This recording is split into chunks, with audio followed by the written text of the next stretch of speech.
Баршаңызға қайырлы күн. Палауды жақсы көрмейтін адам жоқ шығар. Сол себепті рецепттер жинағыма осындай өзбекше, қазақша шашпа палаудың рецептісін қосып жатырмын. Бисмиллах деп бастайық. Күрішті жақсылап жуып алдым. Ешқандай күш салмай, үйкелемей, шамамен 10 рет жуып аламыз, суымыз мөлдір болғанға дейін. Мына жерде менде 600 грамм осындай лазер күріші. Негізі басқа күрішпен 1:2 қатынасында араластырып қолдансаңыз үнемді болады. Бұл лазер күрішінің килограммы 1100-1200 теңге шамасында тұрады. Енді мен жылы сумен жуып алдым. Және жылы суға осылай салып бұқтырып қоюымыз керек. 2 шай қасықтай тұз қосамын, яғни өте тұзды суда тұрса жақсы болады. Негізі кем дегенде 30 минут тұру керек, 1,5 сағатқа дейін тұрса тіпті жақсы.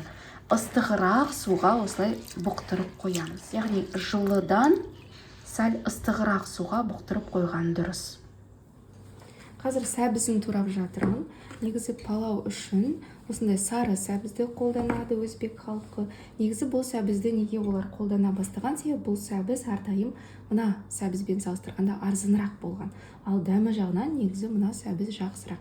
Сондықтан мен араластырып қолданатын боламын. Қазір бұл кез келген базарда сатылады екен. Ұзынша етіп тураған дұрыс болады.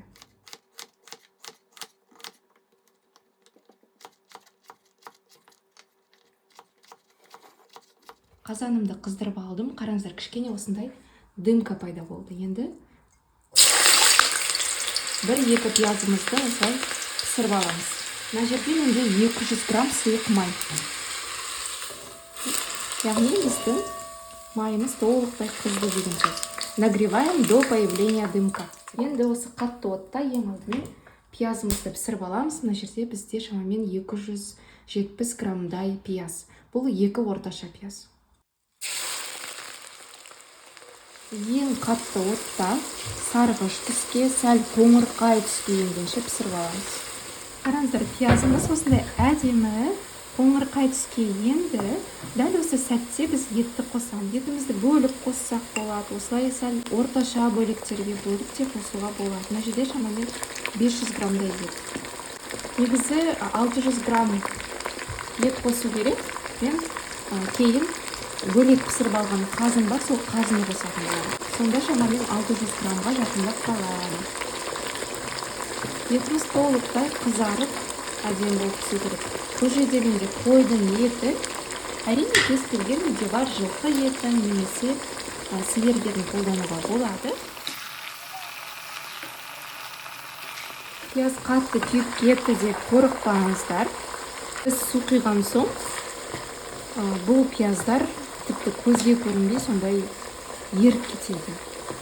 Және де көбісі ойлайды, палаудың сондай кішкене сарғыштау, қоңырлау түсі ол сәбізге байланысты деп. Негізі ол түсті бізге дәл осы пияз береді. Куркума жасанды сары түс береді. Және де ол көрініп тұрады әрдайым. Сондықтан палауды сарғайту үшін куркума қолдануға кеңес бермеймін. Біздің етіміз әдемі болып қуырылды шамамен 5-10 минут. Енді сәбіздерімізді қоса берсек болады.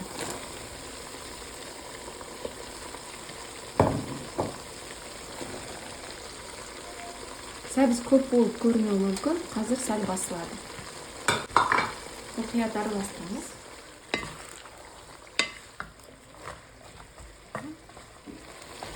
Шамамен 10 минуттай қатты отта біздің сәбізіміз қуырылды. Қандай дәрежеге дейін сәбізді қуыру керек. Сәбізіміз сәл жұмсару керек.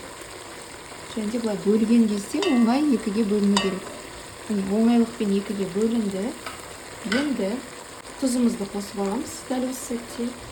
Әдетте мен 3 шай қасықтай қосамын. 3 шай қасықты осылай толтырып қосамын. 1 шай қасық зира қосамыз. Зираны осылай қолымызбен кішкене басып, мұжып алған дұрыс болады. Сонда иісі толықтай біздің тамағымызға берілетін болады. Зираны ұнатпасаңыз, мүлдем қоспасаңыз болады, немесе жарты шай қасықтай қоссаңыз болады. бір сарымсағымызды қосып жіберсек болады. Басын осылай кесіп тастаймыз. Сонда барлық иісін тамағымызға береді. Және де мына қабығының бір үстіңгі бөлігін алып тастаймыз. Және де қаласаңыз осындай бұрыштардан аз ғана қоссаңыз болады. Енді су құямыз.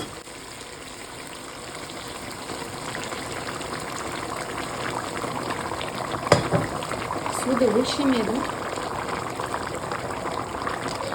Толықтай біздің еттеріміз батып тұрғанша құямыз. Осы массамызды зирвак деп атайды. Бұл зирвак кем дегенде 40 минуттай, яғни баяу отта сондай бұқтырылып пісуі керек. Біздің зирвактың түсін қараңыз. Осындай қоңырлау түске енеді. Ең баяу отқа қойдым. Мынау плитка болғандықтан бірден суымайды.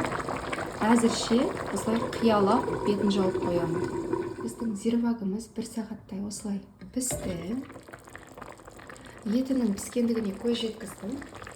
1,5 сағат бұқтырылып тұрған күрішімді жақсылап суы мөлдір болғанша тағы да жуып алдым. Бұқтырылған күріш сондай нәзік болады, сондықтан бір-біріне үйкелемей байыппен жуып алу керек. Менде осындай дайын піскен ноқат бар, сол ноқатты қосып жіберемін. Негізі қосу міндетті емес, өзбекше палау болғандықтан мен бүгін қосуды жөн көрдім. Және де аз ғана 50 грамм осындай мейіз қосып жіберемін. Бізде бүгін осындай өзбекше қазақша палау болады. Сарымсақты аламыз.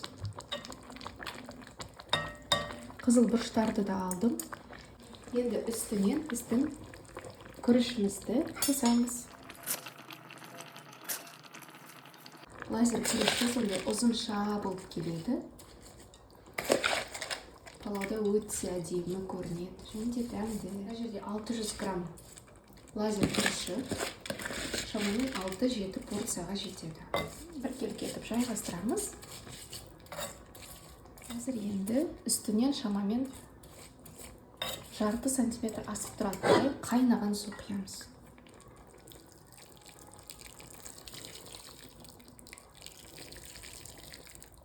Суымыз күрішімізден шамамен 0,5 сантиметрге асып тұр. Ең қатты отқа қоямыз. Байқасаңыз, мына ортасы бізде қайнап жатыр. Сондықтан күрішіміздің бетін, тек қана беткі бөлігін осылай ортасындағысын шетіне,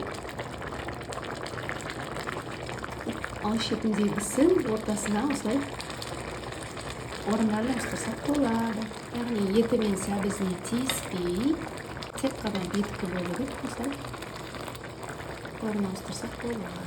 Көзге көрініп тұрған суы тартылған соң, осылай күрішті ортаға жинап төбешік жасаймыз. Қалған суы тезірек болуы үшін осындай тесіктер жасаймыз. Күрішіміз жабыспай, шашылып шығу үшін барлық суы буланып, тек майы қалу керек. Сонда күрішіміз езіліп кетпейді, қалған майында ең баяу отта бұқтырылып піседі. Өлшемі келетін тәрелкемен жабуға кеңес беремін. Кейбір кісілер пакетпен, пергамент қағазмен жауып жатады. Ең дұрысы осы үйреншікті ешқандай улы зат бөлмейтін тәрелке деп ойлаймын. Үстіне қойылған қағаз сүлгілер артық ылғалды сіңіріп отырады. Мен бүгін плиткада пісіріп жатырмын. Плитка бірден суымайды, сондықтан басқа көзіне ең баяу қызуына қойдым. 25 минутта осылай жабыспай, езілмей, шашылып пісіп шықты. Лазер күріші 25 минутта пісіп шығады.